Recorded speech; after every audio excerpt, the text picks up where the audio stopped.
Welcome to Arjun Bhagat Decodes or AB Decodes, and today we're talking about a very interesting personality, General Asim Munir. Usually, what happens is when you don't do well in an exam or you've done badly for your company, you have a loss of promotion.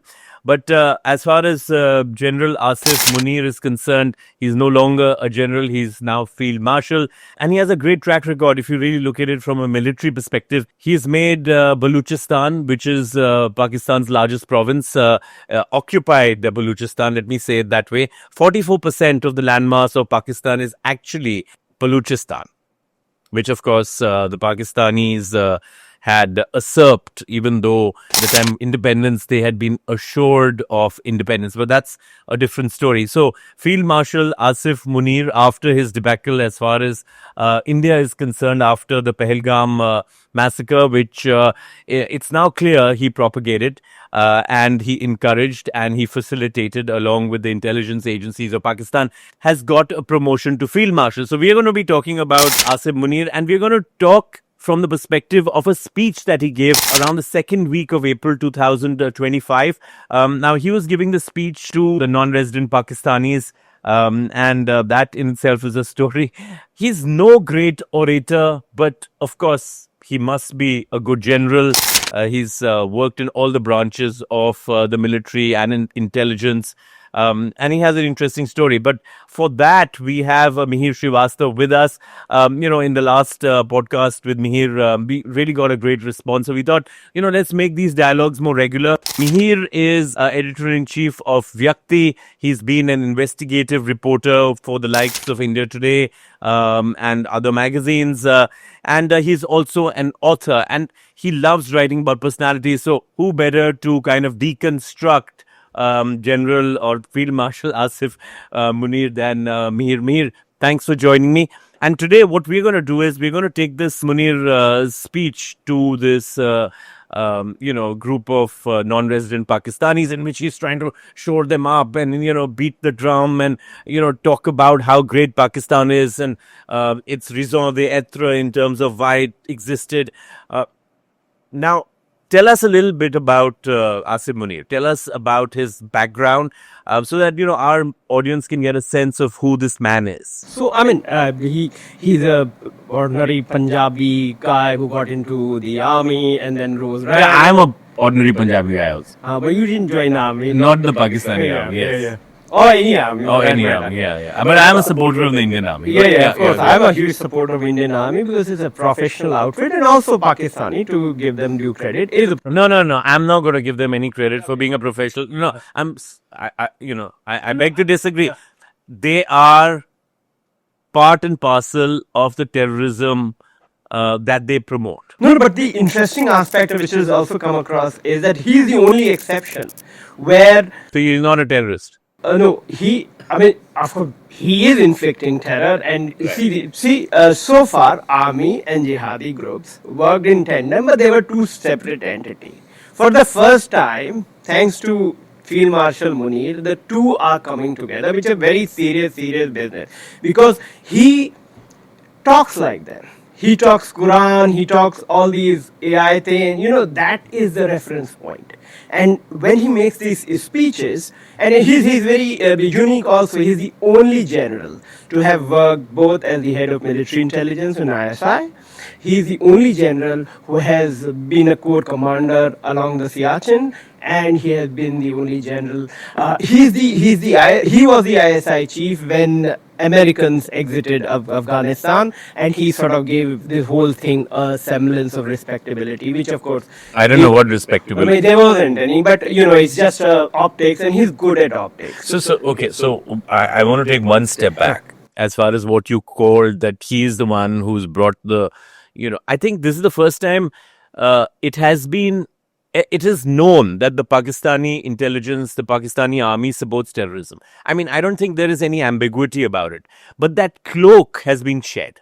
Yes. Right? So, and when the cloak was shed, suddenly we saw Asim Munir along with all the terrorists. I mean, you saw that after India struck Pakistan and POK, struck their terrorist infrastructure, the number of army men who are there at this funeral is quite amazing. And you have the corps commanders, you have, I mean, the entire top brass of that particular area of Punjab is there saluting these terrorists.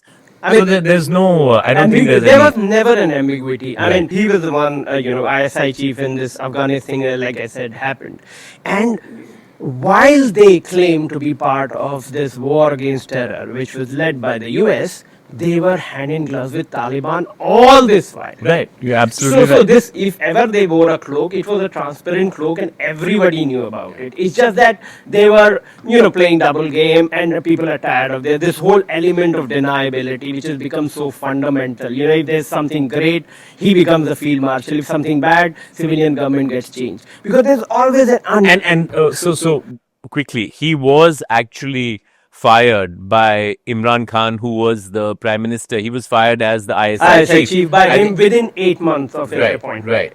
And now Imran Khan has been in prison. It's going to be 3 years, or it has been 3 years. And Mr. Munir has become field marshal. Yeah. Imran Khan's popularity in Pakistan can match that of an army because of he being a cricketer, and he has had that great kind of. But he was, honestly speaking, Imran Khan was brought. No prime minister in Pakistan has gotten to his position without the support of the army. Right. So that's very clear. It is, as far as the civilian administration, all the Prime Minister Shehbaz Sharif is concerned, or Nawaz Sharif is concerned, Bhutto is concerned, they've all been puppets at the hands of the army. No, Let's quickly, let's see his first statement. And then, you can analyze. So here he is talking about the two-nation theory, right? And the two-nation theory was, of course, as far as the creation of Pakistan, as we all know, was basically on the basis of religion, that Pakistan would be a Muslim state. That was East and West Pakistan. And, of course, India chose to be a secular state. So he's talking about that. This speech is very significant. It's also significant because for some reason, one can sense the kind of hatred the army establishment, in this case represented by Asim Munir, has for India. Yes, of course. The thought that we are different from the Hindus in every possible aspect of life. Our religion is different. Our customs are different. Our traditions are different. Our thoughts are different. Our ambitions are different. That was the foundation of the two-nation theory that was laid there. That we are two nations. We are not one nation. I don't know who's saying this one nation, first of all. I mean, so how do you read this? How do You you know, one, I actually tend to agree with him. Hindus are very different because Hinduism is an ancient religion, it's a way of life. Even if you're a non-believer, you are a Hindu. There are such great. We have been able to assimilate cultures for generations. That is why India is a democracy. Therefore, and India, by the way, has more Muslims than Pakistan. And I'm not saying this. All those, even Kashmiris, and I mean, there's so many political leaders that come out and said, you don't preach us what being a Muslim means. So we are different. Of course, culturally, we have a functional democracy. India is a great example of how unity in integrity exists. India is a role model for everyone. They are a failed state. And therefore, there cannot be any comparison between Hindus and Muslims. And this has been possible because. But he's talking about a superior culture. He is saying that Pakistanis / Muslims are superior than not just Hinduism.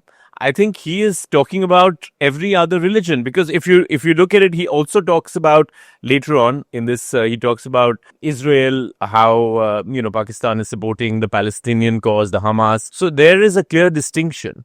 I mean, how have they fared? I mean, if you're superior, you go every time to IMF for everything. No. Let's talk about that as we go along, because that's another topic he talks about. But I just want to understand, how are you superior? What has your superiority has done to you or your people? Right. So that is unclear.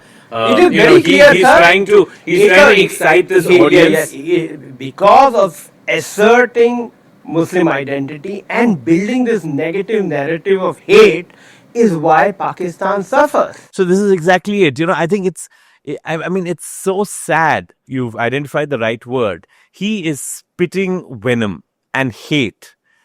And what he's done in this speech is actually glorified hate and saying they are different, they don't deserve to live. And and within a week of his speech, Pehlgam happened. But let me intervene, Arjun, and say in the same speech where he says I'm superior and therefore the others don't have a right to exist. But in the same speech he points out his own existential crisis. 1,500 people. So let's see what he says. And also, I want to point out this is supposed to be a very educated audience.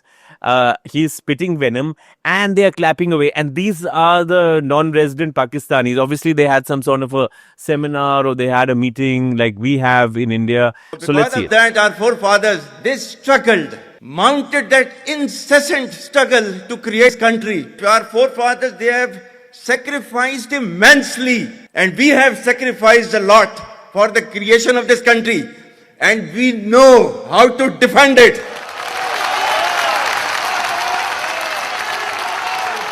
So, if you look at the sacrifice, it was in 1940 that the Lahore Declaration for the first time took place, that they demanded a separate nation for Muslims as far as the Muslim League was concerned. So, I don't know what he's talking about, that they struggled for years and years. The freedom struggle of India was a unified movement.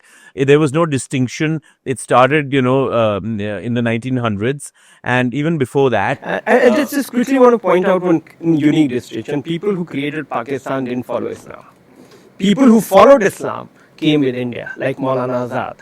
He was a secular but a fundamentalist practicing Muslim.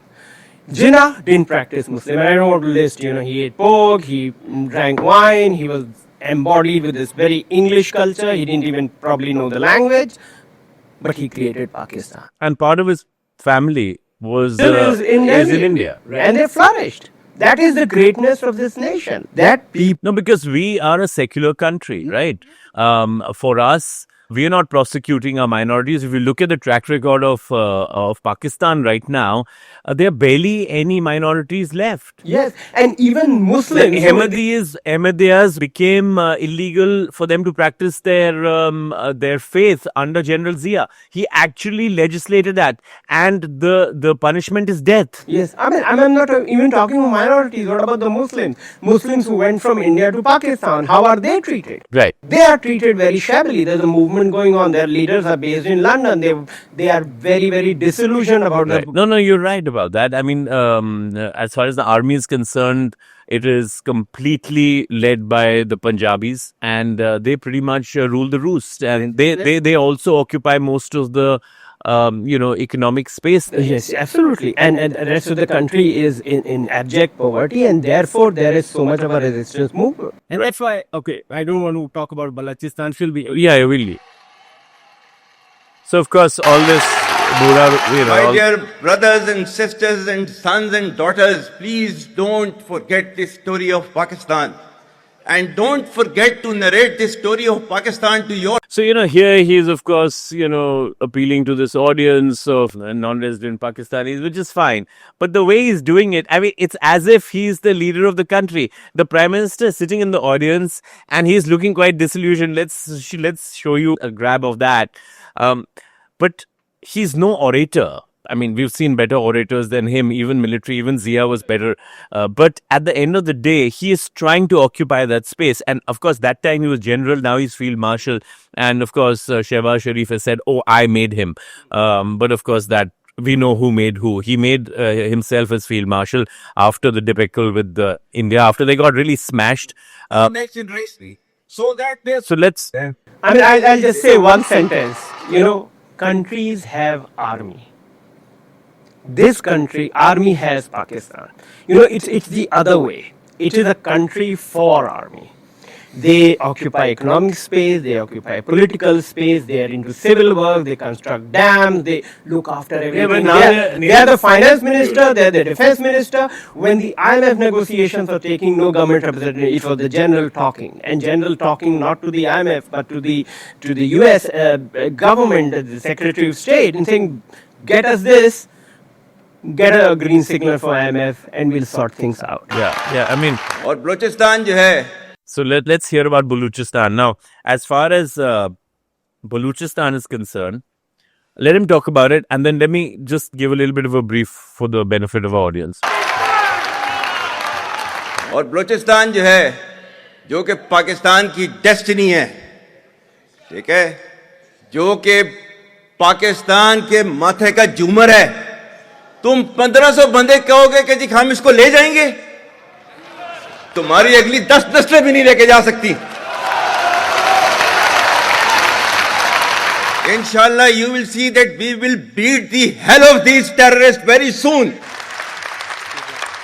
Balochistan, you think this 1500 people belonging to BLA and BLF and BRA, etc., can take away Balochistan from us? So, of course, he goes on about how they're going to make a mincemeat out of the Baluch Liberation Army and the Baluch people. And so let me give a little bit of a background, and then let's analyze what he's saying. So, in the last 20 years, there are about 7 to 10,000 missing people, most of them young men who the Pakistani army has abducted, and no one knows where they are. Officially, guess how many has Pakistan accepted of how many disappearances? Probably 100, 200. 50. Yeah, so 50 is there. And they say that even after those 50, people leave the town and they probably go for better prospects. I don't know. Now, Baluchistan is in southwestern Pakistan. It occupies about 44% of the entire landmass of Pakistan. It's a rich area. It has a lot of minerals. It has gold mines. In fact, one of the largest gold mines is owned 50% by a Canadian company. It has a population of 6%, which is quite shocking, right? So you've got the Punjab side of Pakistan, maximum population. Then you've got Sindh. You've got some other smaller provinces there. And it has got a neighbor as Iran. And it has got a neighbor as Afghanistan, right? And of course, they're the Baluch tribes and the Pashtun tribes. Baluch is the largest tribe there. And of course, to give a perspective, there's been an insurgency for a separate Baluch homeland, which is what Munir is talking about, that, even 10 generations can't take Baluch as a separate country or whatever. And that we'll beat the hell out of him. What does he say? He says something like that, right? Yeah. I mean, it's so funny. It's funny, one.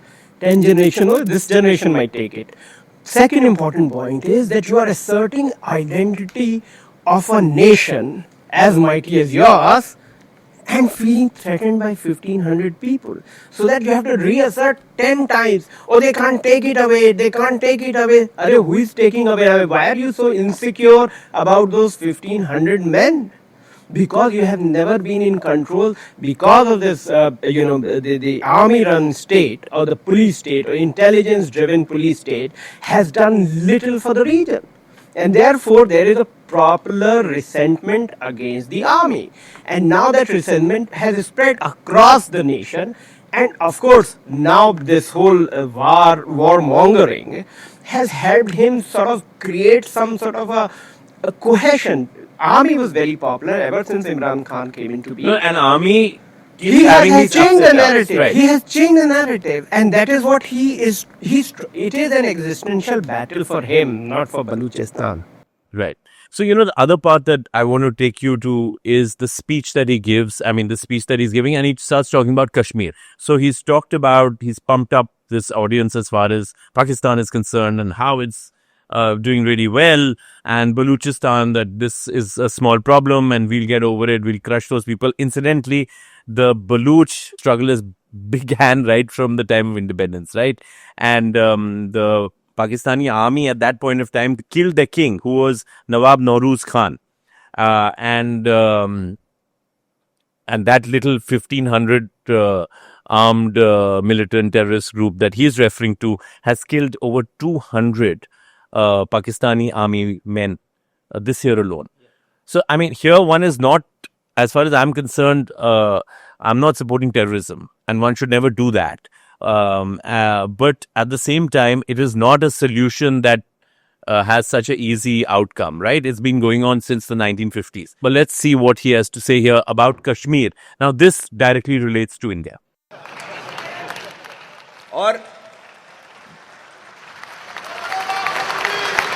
ये तहकीक करने की जरूरत नहीं है, बस इसको आगे चलाओ. Our stance, government stance on Kashmir is absolutely clear. It was our jugular vein. It is our jugular vein. We will not forget it. And we will not leave our Kashmiri brethren in their heroic struggle, what they are waging against the Indian occupation. And we have fought free war for Kashmir. To the Muslims of the Gaza also. Every kind of support that has been extended. And it is Pakistan, in the strongest possible words have been used by Pakistan for the Muslims of the Gaza and Palestine. So here he's actually trying to be this huge statesman who is representing the voice of the Muslims. He's talking about Kashmir and the brethren and how and you know what is really interesting is, and we'll just play that out again, where he makes a distinction between the government and the army, and he says on this particular aspect we both have the same voice. Our stance, government stance on Kashmir is absolutely clear. It was our jugular vein. It is our jugular vein. We will not forget it. And we will not leave our Kashmiri brethren in their heroic struggle, what they are waging against the Indian occupation. I mean, can you imagine the Indian army chief saying something like this? Usually the army and the civilian government have one voice on all fronts. Yeah, so the whole point is very simple. That, I mean, he is contradicting himself. One, of course, this whole idea of Pakistan foreign policy has been deniability. And government comes into play when they fail. If there's a victory or there is some credit to be claimed, it is the general of the army. He's not the first one to do that. Now he's doing it viciously. And the whole notion, it's an existential battle. Oh, Kashmir is our jugular vein. This is Baluchistan. Jhumar. But who are you? Jhumar umar to hai, but where is the body? Right. What has happened to the body? Jugular vein. I mean, like Modi famously said that, you know, water and blood can't flow together. Right. He will stifle your jugular vein. And what will happen to the rest of the body? So you have to understand things in larger context. Negativity, and that's again Modi's advice, is will eat you up. We are safe. And that's pretty much clear. As far as Pakistan is concerned, it is being consumed by its own forces. Whether it is the terrorists who they've supported for years and other countries have taken advantage of that, you know, the men for hire and whatever, the jihadis for hire.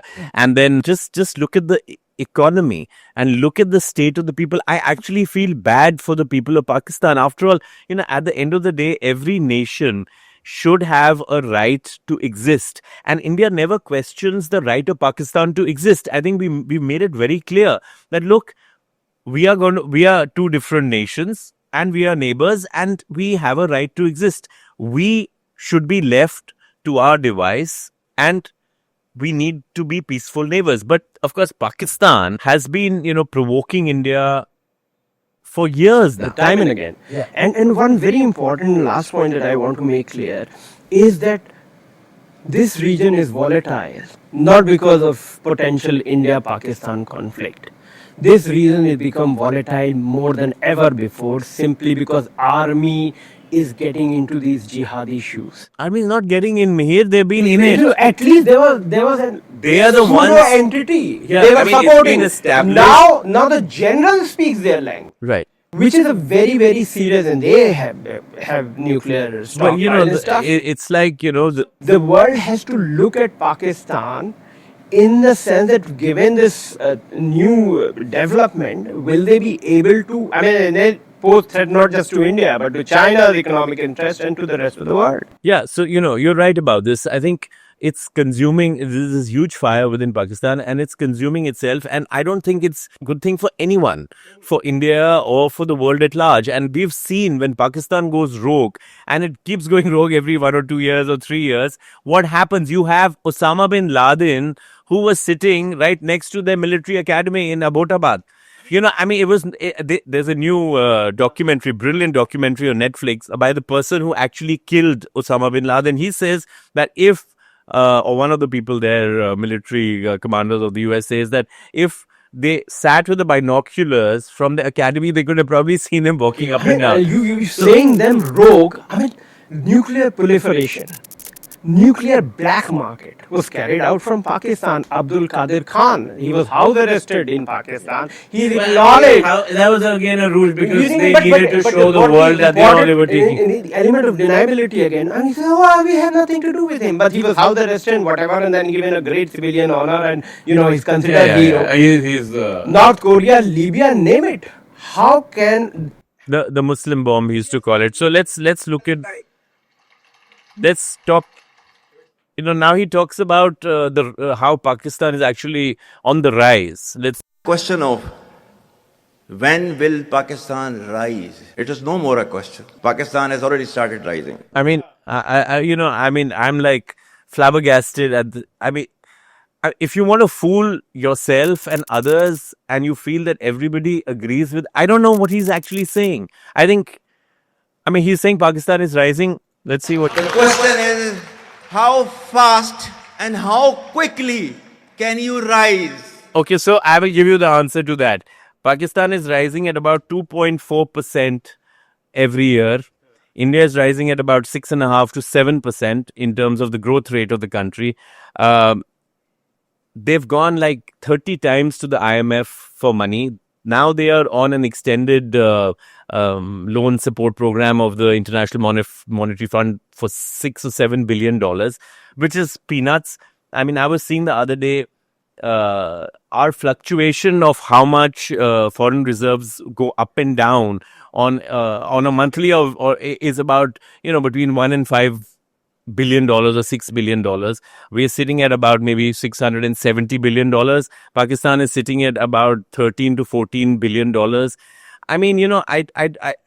I think the economy of Maharashtra and Tamil Nadu, their GDP of our states, two states, and now UP is also going to overtake them, is much, much bigger than the entire $373 billion of Pakistan. So that's where Pakistan is. But look at him, he's actually very happy about it. No, he's in denial. He's in denial. And denial and deniability has been the essence of the army, because if they were to face the problems as it is, they will try to mend it. But somebody who's in a denial will never deal with it. And that is the tragedy of Pakistan and Pakistan army. And I feel very sorry for the people of Pakistan. Yeah, food prices, inflation is skyrocketing.